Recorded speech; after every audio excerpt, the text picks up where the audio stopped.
अब बुद्धि जो प्रभु से विमुख है उसकी दुर्दशा देख लीजिए आप।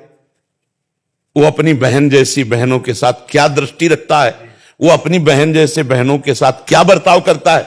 आप देखो ना, जैसे मेरी प्यारी लाडली बहन, ऐसे वो किसी की प्यारी लाडली बहन, लेकिन 4-4, 6-6, 10-10 लोगों मिलकर मार करके क्या क्या।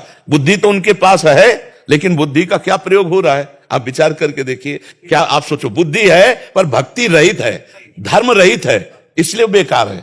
सुंदरता है, भगवान से विमुख है, इसलिए बेकार सुंदरता है। बुद्धि तो बहुत लोगों का है। आतंक में भी बुद्धि लगानी होती है, नहीं लगानी होती। कैसे, कहां, कितनी सुरक्षा कवच को तोड़ करके। तो बुद्धि जो भगवान से विमुख है वो हमारे लिए महत्व नहीं रखती। सुंदरता जो भगवान से विमुख है वो महत्व नहीं रखती। इसलिए सर्वश्रेष्ठ भक्ति भक्तिमान बुद्धि, भक्तिमान सुंदरता। प्रश्न की आप जो उत्तर देते हैं एकदम सटीक ऐसा देते, घर में बैठा बंदा बैठ जाता तुरंत। क्या है मतलब? नहीं तो हम पढ़े लिखे थोड़ी, बच्चा कक्षा 9 साइंस साइड पढ़े, पकड़े हैं महापुरुषों के पास से।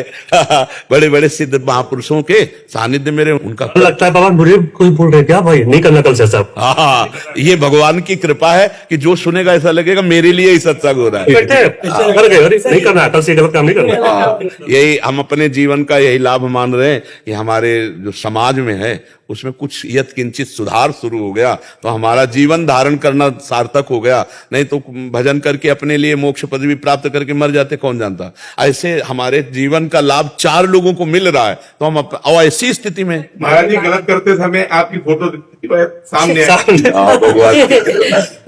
यदि कुछ गलत होने वाला आपकी फोटो जब दिखती है ना, हम देखते हैं कल जैसे पानी गिर रहा था ना, रात में पानी गिर रहा था, लेकिन हजारों लोग भींजते हुए खड़े थे। तो देखो, जीवन में भगवान के सिवा हमारा कोई रहा नहीं, न दोस्त रहा और घर परिवार तो कोई है नहीं। तो वही भगवान हमको सब रूपों में प्यार दे रहे हैं। सब पूरा हमारा जो देश है, पूरा विदेश में, सब जगह भगवान हमें जो प्यार दे रहे हैं वो इसलिए कि उनके सिवा हमारा कोई है नहीं। और जिंदगी में होता है ना, कोई, अब इन लोगों से पूछ लो, कोई ऐसा नहीं कि ऐसे मिलावे आके हाथ कि हम तुम्हारे दोस्त है, कोई नहीं।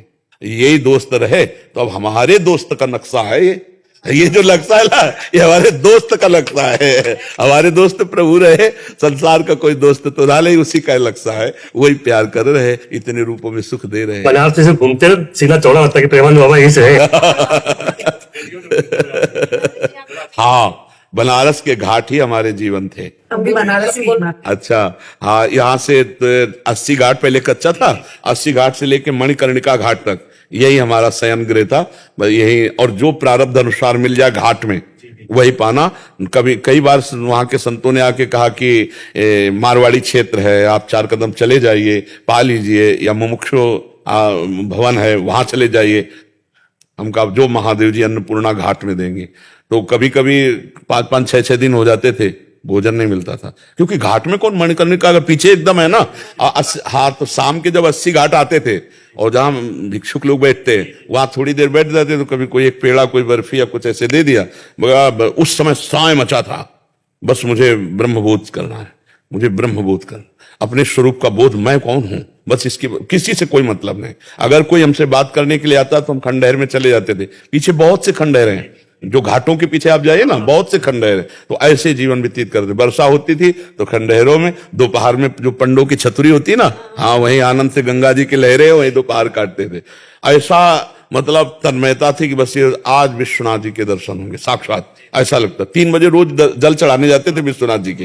लेकिन अब जो बन गया पूरा अंदर से, पूरा गंगा जी चले जाएंगे दर्शन करके, फिर नहीं है, हमारे सामने नहीं था, हमारे सामने नहीं था। अब हमको तो, हाँ, हमको तो लगभग 24-25 वर्ष हो गए वृंदावन से बाहर नहीं गए।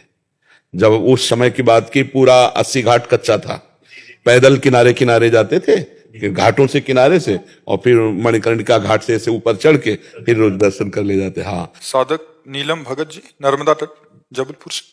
राधे राधे महाराज जी। महाराज जी का, महाराज जी, हमारी उपासना मात्र भाव की है। साधना के मार्ग में मन में कोई कुशंका होती थी तो श्री रामकृष्ण वचनामृत भाई जी की वाणियों से समाधान हो जाता था।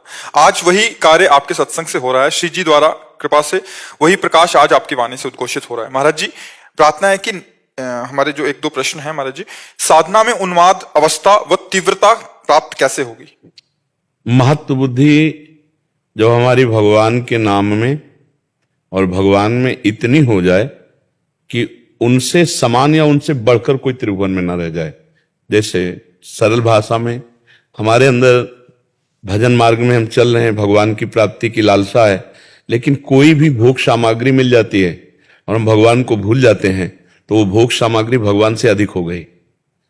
रुपया, पैसा, मान, प्रतिष्ठा, कुछ भी, या कोई दुख, ऐसा दो ही बातें हैं जो हमारे तन्मयाह स्थिति में बाधा पहुंचाती हैं। एक है प्रलोभन और एक है भय। कोई दुख, कोई विपत्ति, कोई अपमान, या कोई सुख, कोई संपत्ति, कोई मान, ये जब हमारे प्रभु की समानता या प्रभु से अधिक हो जाते हैं तो प्रभु का विस्मरण हो जाता है। अब हमको देखना है कि उत्तम महाभागवत वो है जो त्रिभुवन की राज्य लक्ष्मी मिलने पर भी आधे पल के लिए भी अपने प्रभु का विस्मरण